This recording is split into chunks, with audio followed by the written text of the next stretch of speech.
This is the Education Business Podcast for consultants and business owners providing services in schools.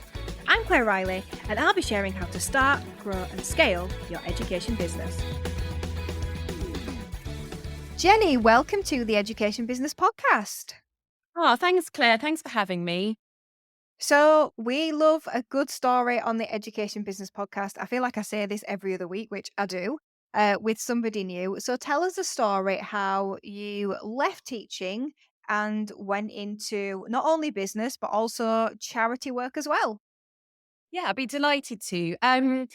I, like most of your guests, was a primary school teacher, went straight into the classroom after I graduated from university and was a primary school teacher teaching Key Stage 2 for about 10 years, both in the private and in the state sector. And I absolutely loved it. I mean, my biggest love was interacting with the children, being fun, being creative. I just love that interaction. And as you know, a lot of your guests have it's been their story as well. I had my daughter Olive, and I think whilst I was on maternity leave, I was just debating in my head whether I was going to go back into the classroom or do something completely different. And during my time in the classroom, I always loved teaching geography. I wasn't a geographer. I hadn't done it at GCSE. I obviously didn't do it at A level. When I trained as a teacher, I think I probably got about 5 hours of geography training. But when I was in the classroom, I loved that topic so much. As an individual, I loved traveling. I just wanted to share that passion with the children in my class. But I was slightly frustrated with the lack of child-friendly, engaging resources that not only supported me as a teacher, but really helped my children develop a very deep curiosity and fascination with the world and its people. And I just thought, gosh, why aren't there more engaging resources to support this amazing topic out there? So my husband, when I was kind of debating whether I was going to go back, he said, well, rather than talking about your frustrations, why don't you do something about it? And, my husband's incredibly supportive. He's an entrepreneur himself. And I think he really pushed me into thinking that I could potentially start up my own education business. So long story short, we did. It was all completely self-funded in the beginning. I got some amazing help from branding expertise and creatives, and we started to pull together an idea of a brand. Odyssey comes from the Greek word or Greek myth, the Odyssey, which is all about exploration. So we came up with two characters, a blue character and an orange character. Oddizzi made Odyssey. We created a website, we created a kind of a brand feel, and then started to slowly kind of put in resources, online resources, quizzes, and an online encyclopedia, and then started to build up, our kind of downloadable resources. And that took a while, as you know, probably 2 or 3 years before we launched Yeah. it into the market. And that we set it up in 2010, and then we got outside investment from two quite high profile individuals in 2013, which allowed us obviously to start to grow the business, the team, the the resources that we started to to grow more of within the site. And we've been doing that until 2024. It's taken a lot of different kind of Odyssey has evolved into different offerings, which I'm sure we'll come on to later. And last year, I then decided to set up a charity as well, an educational charity, which I'm sure we'll come on to later. So it really started from me being in the classroom, being very frustrated, and then just taking a deep dive into the world of entrepreneurship and business. I love that. Thank you. So, tell me then. So, you've been going quite a long time, really. How long have you been going? So we've been going about 14 years. 14 years. That's longer than us. Got some secrets. Um, so do you sell to teachers then, or do you primarily sell to schools? So Odyssey is a online subscription model. So schools will buy a license to access all our resources for 12 months. So we sell directly to schools, primary schools in the UK, primarily. How are you finding the market at the moment, with the school budgets? I think, as I said before, over the last 14 years, education goes through a lot of cycles, doesn't it? I think you have to be very brave and robust in this industry, and you have to Mm. keep your kind of eye on everything that's going on. And I think, like other people that I've heard on your podcast, curriculum changes and you have to adapt to that. Ofsted requirements change, you have to adapt to that. Budgets go up and down. So I think it can be at times a brilliant market where people are looking for resources and are very open to new um, resources and ideas to bring into the classroom. And then I think again, you can come across budget issues as well, where business slows down a little bit and you have to really kind of start thinking creatively and being very agile. So I think it has its challenges, this market, as I'm sure you've experienced, but you've just got to be, as I said, robust and agile enough to be able to roll with the punches, basically. Yeah. I suppose one benefit that you do have is, your subject area is probably quite niche really to say that you are focusing solely on geography. I think that helps. But as I was preparing for this podcast, I was really thinking that for people that listen to this podcast, I think one of the challenges that we all have is that the market changes and the people within the market, I don't like using the word competitors, but other people doing similar things to you changes all the time. And I think that you have to constantly ask yourself about the resources that you are making, that you are offering into schools, and thinking all the time how you're going to stand out in a crowded market. Yeah. You're right. I mean, when we started in 2013, we'd obviously been working on the resources for quite a while beforehand, it was years.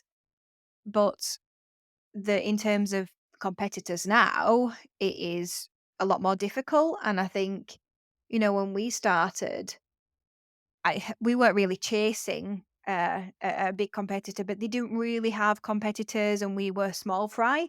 What happens then is you end up being in the middle, and that can be quite tricky because, you might see a big competitor who's really, really, really far away, but for other competitors, maybe you're not that far away, maybe you're more reachable, and what can be difficult is that can become people's mindset, which is the wrong mindset. Instead of thinking about serving teachers, which is what we're all here to do, we can think instead about taking market share from somebody that we see to be more successful than us, which is really just not the way to do it. But unfortunately, just as in every market, that's what we have here as well, I think. No, and I agree. I think, it's very important to keep your radar open and having a look at what everyone is doing, but it can't be your main focus of attention. Otherwise, you lose sight of your passion and your offering to schools. So I think I think if people are looking to grow their own education business, it's just being very, very, having a very strong belief in what you're doing, being open. And as I said, really being open to what's happening in the market, but never lose sight of what you want your education business to be and offer schools and obviously more importantly, children. Mm. Just obviously we've not had a conversation before, so listening to you talk, you seem really um really at home with the entrepreneur role, which I think I resonate with. It's a similar thing. So I'm interested to know, do you prefer being an entrepreneur to a teacher? It's a really good question. I think it depends when you ask me that question. I think I miss being in the classroom and I miss the interaction directly with children. However, I now absolutely live and breathe for what I do. I absolutely love it, especially the most recent kind of content that we've been producing, which I'm sure we'll come on to later. It's given me a huge amount of energy and passion for what we do. I think that it is definitely a difficult transition leaving the classroom and starting your own business. I've always said that the easy part for me, and I'm sure you might resonate with this, was actually building the infrastructure, building the resources, because we understand, otherwise we wouldn't be in this business, what teachers are looking for, but also what children are going to engage with. But actually, ironically, the hardest thing that I found, and I still do find, is then how to sell what you do back into schools in a crowded market where, school budgets are tight and, teachers are very, very busy. So I think, to answer your question, yes, I do miss being a teacher in the classroom, but now as I've grown in confidence and I know more about the way to sell into schools, I wouldn't change what I'm doing now at all. Yeah. No, I get that, and I suppose for me, yes, you're right, it is hard to sell in schools, but people ask me a lot, "Oh, can you teach us how to sell into schools?" But they want me to teach them a way that I don't use. And the way that I use is to create products so great that the teachers love them and let Mm, the teachers get them for themselves, and then they sell it into the schools, if I'm really that's honest. right. And so obviously you're approaching it from a different perspective. So in that sense, I don't think it's hard because I'm not technically doing that. Mhm. I'm I'm just telling another teacher, I'm just a teacher telling another teacher what I've created for them or what my team's created for them to help them get their Sundays back. Yeah, I get that. And I think when people are looking at how they're going to grow their business, how they're going to sell into more and more schools or get in front of more and more teachers, unfortunately, there is no quick fix. You've got to try lots and lots of different ways to raise your profile and to raise visibility in what you're doing across various different networks. And, there are you have to try lots and lots of different ways to, when you're unknown or even now to raise the profile of what you're doing. Um, and then to your point, I think the sweet spot for any business, especially, as we've just both touched on, is how you can get customers to recommend you to other customers. And I think once Mhm. you have got that, then that is one of the very, very important mechanisms in the whole business. But that doesn't happen overnight. You've got to build that trust with customers. You've got to have an amazing, back catalogue of resources that have really made an impact in the classroom and made an impact and made a difference to a teacher for them to recommend you. So it's complicated. And I said there's no one quick fix. It's just a matter of being in the market, understanding the market, and just really kind of honing your craft essentially. Yeah. And being clear about why you're doing resources in a certain way and believing in that, I think, as Uh, well. Yeah, I think people buy from people, don't they? People buy from people who have passion in what they're doing. And I think one of the things that I have learned fairly recently actually is it's all about, for me, it's all about the person behind the resources. If you're passionate, people are going to buy into that. And then it's finding ways of you raising your profile. People want to see Claire from Classroom Secrets or hear from you. They want to hear from Jenny from Oddizzi. And it's then all about being able to produce resources or show on your website you as a person.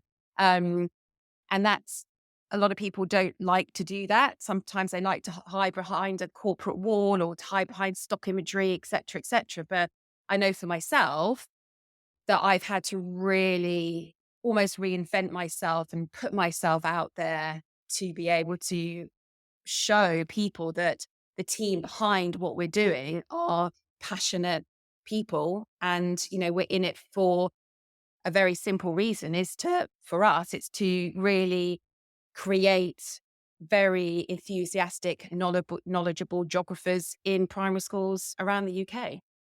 Yeah. That was a big learning that I had in 2017, and I would say that, getting over that did a lot for the business really, to be Yeah. that person, to be Yes. willing to step out. And just to your point, what I have seen is that actually what teachers want is for you to step up and say, "Well, I will be the expert," which I find really difficult. So Yeah. I'm gonna be relaunching the teachers podcast. It's gonna be further on in the year than I thought it would be, because we've had some, things going on at Classroom Secrets, which just mean that we've got to prioritize other things. But one thing I always said is that I wanted to be the facilitator. I was a facilitator before, and I will be the facilitator again. So it's not a role that I like to say that I will step into, expert. But the thing is, when you're creating resources, what a teacher wants to know is that you've done that extra thinking for them. So, for example, a geography resource, they want to know that you've done a better job than they could do. That's why they're buying it. It is Yeah. not just about saving time. They wanna know that you've done that better job, and I think when you can link that to a person, that really helps. Yes. And I think to your point, it is, can you do, have you done a better job than I can do? I sometimes I think maybe it's, what we're trying to do is do something different. So I, especially in the last 18 months, it's for us, it's been about finding ways to do things differently. How can we produce resources in a different way than, we've been doing over the last 10 years, to really go up a level. And I think if the teachers can then see you doing something that is, they can see the hard work and the risks that you've taken to produce a resource that is different than the stuff that's already out there, I think that also really helps. But that's hard. And that takes quite a while to kind of figure out how you're going to do things differently. And that comes with financial investment, and it comes from, being brave and taking risks. But I think if you can work that out, I think in the end, it will help hugely. Yeah, and time and experience as well. You know, Brilliant. you don't think up these new ideas when you're in the doing day to day, I don't find. No, You need time to be able to think about things and listen to what people have said, whether that's online, whether that's teacher focus groups, and let that percolate. And that's how you move forward, I think, as well. absolutely. I think listening to customers, looking at what people are writing on group, seeing how people are engaging with maybe a little bit of new content you put out there, really understanding what people think and do, or going into, I go into a lot of schools to try out new content, and I do, I show, the films that we're producing, and I show them to children, and I sit in the classroom and I engage with the children. And I think understanding how your products are being used is very, very important as well. And that can definitely help you, like you said, work out the direction of travel that you want to go into in the future. Yeah. So, changing the subject, tell me about your charity work, because I think that's quite a recent thing, isn't it? So yes, and I think this goes back to your point earlier of, you never know where the future is going to take you. And if opportunities come up, I've always said that you should say yes. And that was, a particular example of this is obviously I've been working on Oddizzi, creating great geography resources for primary schools for the last, you know, 14 years since we launched. But in 2019, I would say that things took a slightly different turn.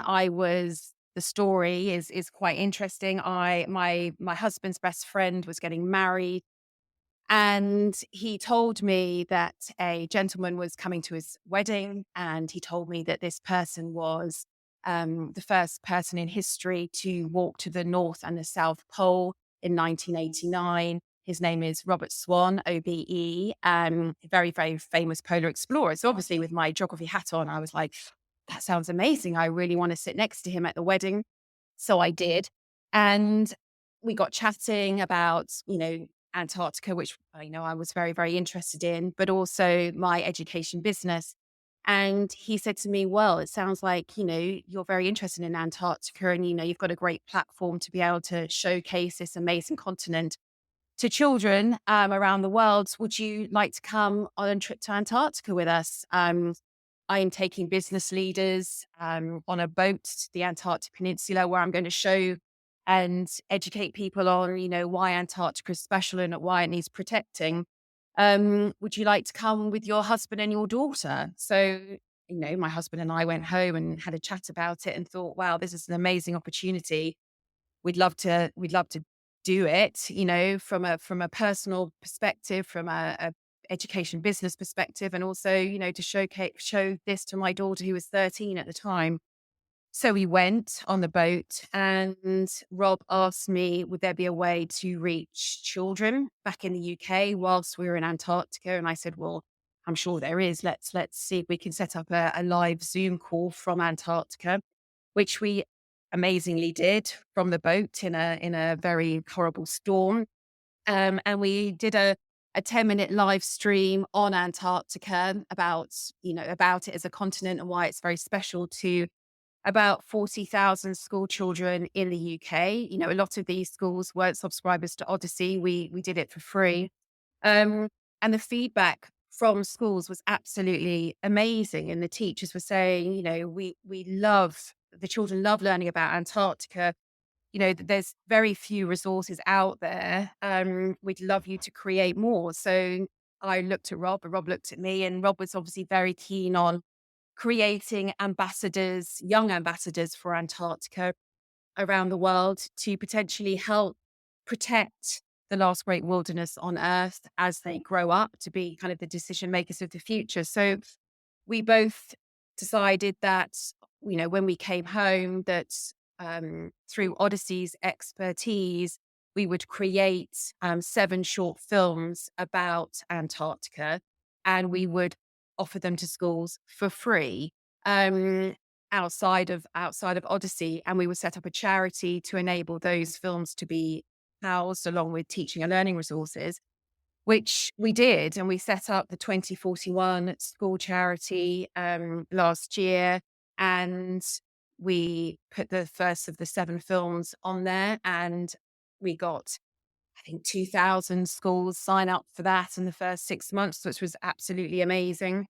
And then Rob said, well, we'd love you to come back to Antarctica at Christmas. So we did. And we then took a film crew. We got some charity sponsorship, and we went and spent 7 days on the ice this time, 600 miles away from the South Pole, with scripts and storyboards, with the view to then creating another 7 short films about the interior of Antarctica, what the landscape is like, what the weather's like, what it's like to live and work there. Which we did. We came back, and we are just about to launch the last 2 films in the series, and it's been incredibly well received. It was amazing. We put these films into the Publishers Award, which is run by the Geographical Association.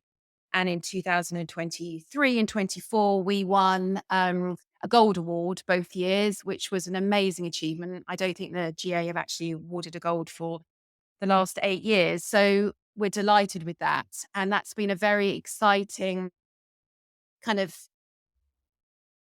different part, really, to my career. I'd spent the last 14 years creating resources that we were selling into schools. And now I'd been given the opportunity to go to an amazing part of the world, given a mission to create the next generation of Antarctic ambassadors, and then was able to kind of give back to schools that in the UK and outside of the UK, give back and give, free resources to schools as well. So it's been a really interesting couple of years in that respect. And then obviously that has then enabled me to kind of think more outside of the box for Odyssey, and thinking, how are we then going to show other amazing places around the world to children as well. So it's been a great adventure. Yeah. How have you found that that has helped your business then? Because it must have helped you reach quite a bit. It's 2 very separate things. I think it's really helped. Odyssey, see how much children have engaged with that type of content, i.e., kind of we're taking you to an amazing part of the world. And while we're there, we're going to teach you what it's like there and get you involved in that learning. I saw that that was incredibly powerful for Antarctica. So that then enabled me to think more outside of the box in terms of what type of content Odyssey was going to produce going forward. So we have now, Odyssey has now started to create films about some of the world's most extraordinary places off the back of our Antarctica experience. Yeah, I love that. Already in my mind, I'm thinking, how do I sign up for, I don't know, going to Mexico and taking going history as well? Because so many field trips you get to do.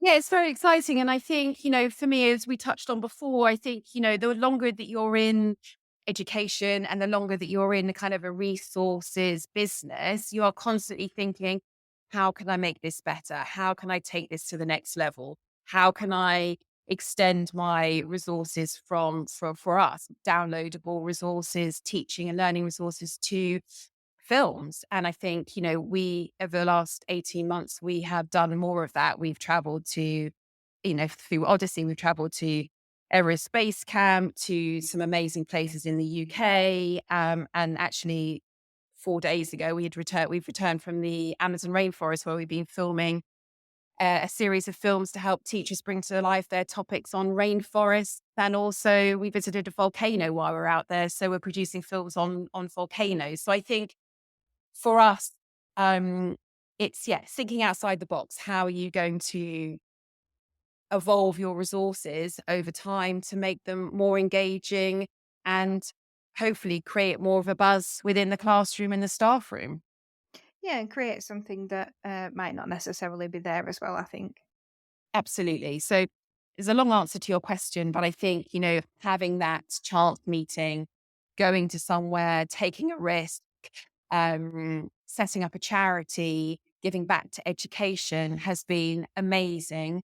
Um, Personally, giving back to the world, helping to preserve an amazing continent, and then also my observations of that, then channeling that back into my business. Mm.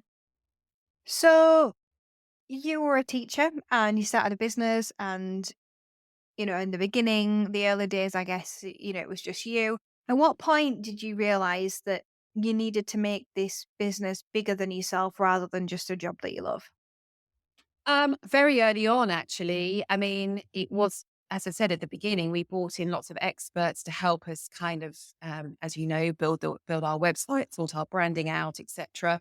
And then very quickly, it was like, crikey, we need some help in creating more and more resources. So at that point, I would bring in teachers that I knew, freelancers, designers, to essentially create that bank of resources. And then obviously once we'd gone live, it was, bringing in people to help with sales and marketing, um, technical support, etc.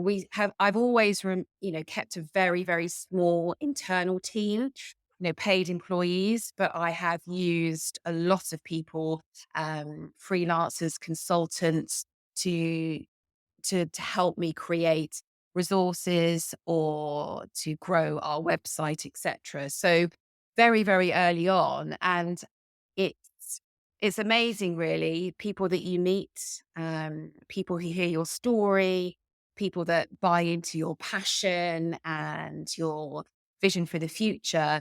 I've met some amazing people along the way. People have come into the business, people have gone. Um, and now I'm, delighted with my team, that have actually stayed with me. Most of the people that have been with me for probably the last 8 years. So I feel very grateful to have built up a very supportive and passionate group of people. Mm. So, what's the future look like then? So you've got a small team. What is in Odyssey's future? Gosh. excitement is in our future, I would say. I don't think I have ever been so excited about what the future holds for us. And I think that has really only come over the last couple of years where we have really honed our craft and really found the direction of travel that we should go into in terms of filmmaking and creativity.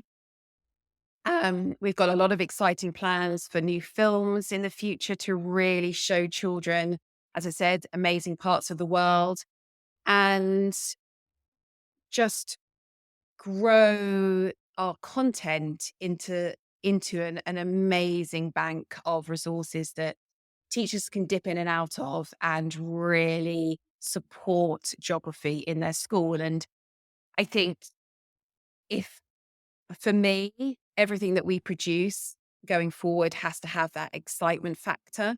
And I want every teacher who uses our product to say, our children can't wait for the next geography lesson.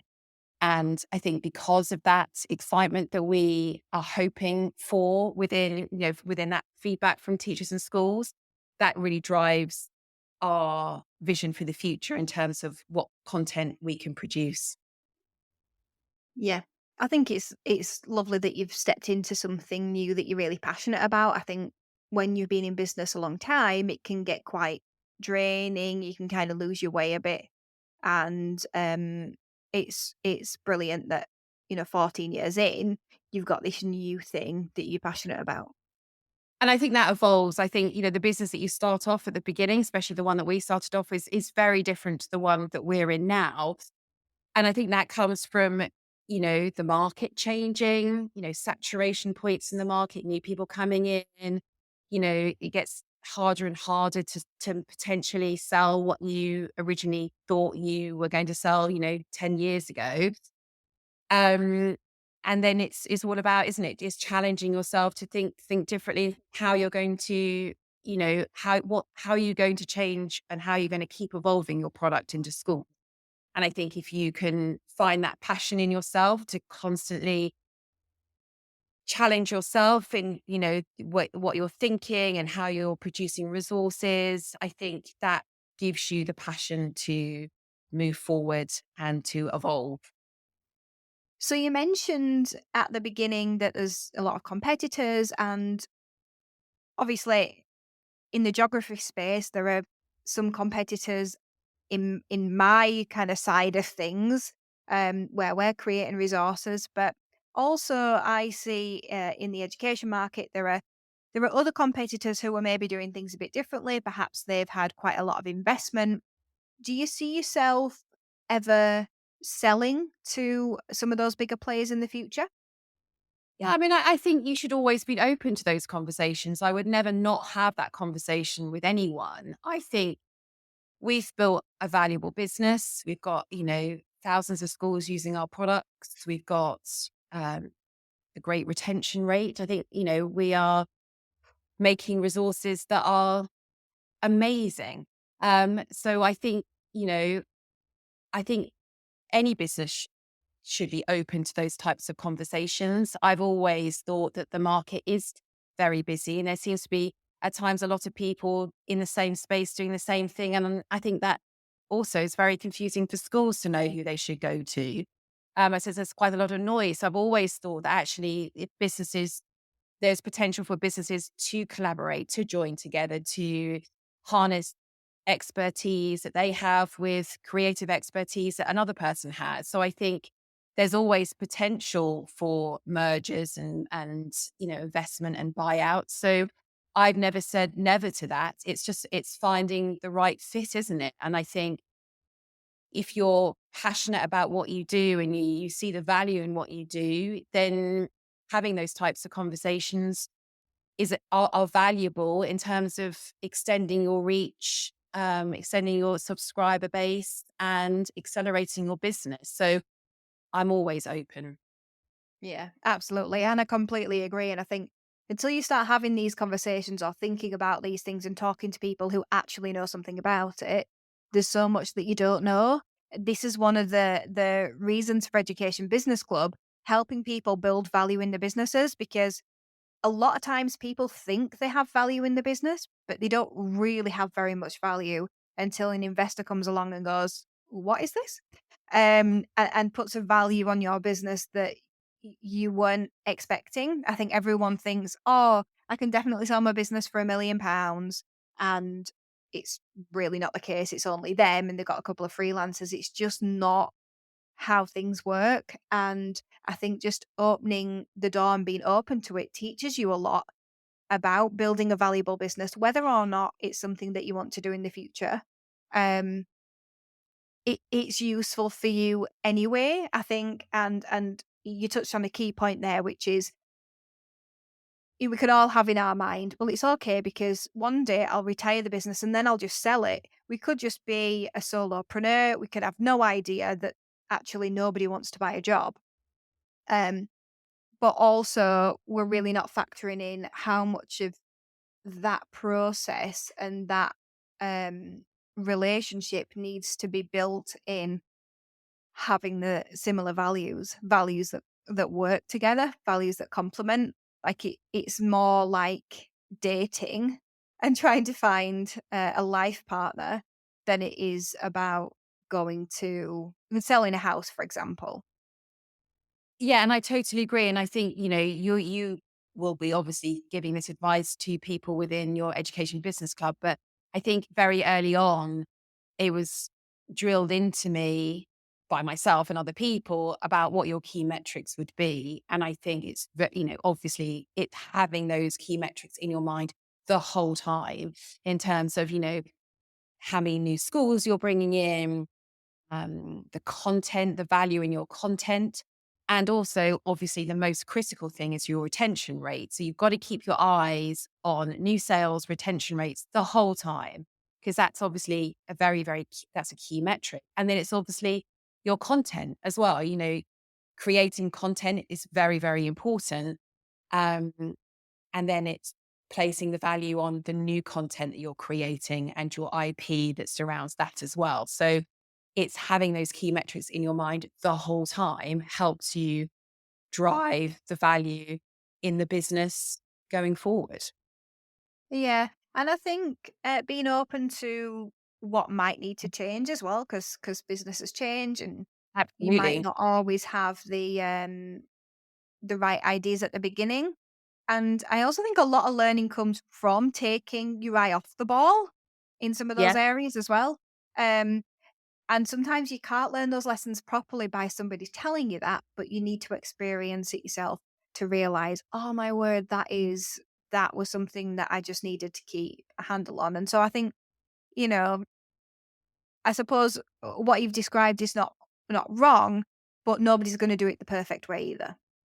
No, and it's keeping, like you said, it's keeping your eye on all the parts of your business at all times is incredibly important.